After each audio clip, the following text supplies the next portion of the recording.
Vlog. Ito lang ang bariyang naipon ko. Pinaghirapan ko to. Hindi katulad ng iba dyan. Minamani-mani lang ang pagkuha sa confidential fund. Ayan.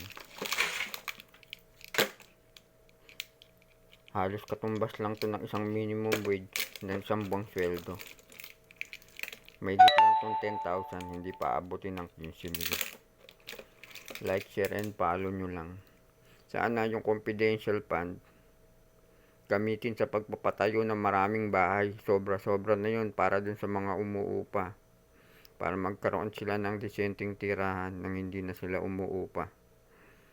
Dapat nilagay na lang yun sa national housing.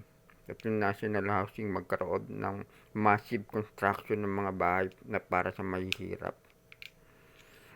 Ito, pambayad upa lang to eh. Isang buwan lang na bayad sa upa to, simot na to eh. Kung tama yung sinabi ko, comment lang kayo ng yes. Kung ikaw ay umuupa at wala kang bahay, comment lang kayo ng yes para marinig ng gobyerno at nabipisaran na yung confidential fund solid at gamitin sa pagpapatayo ng maraming bahay.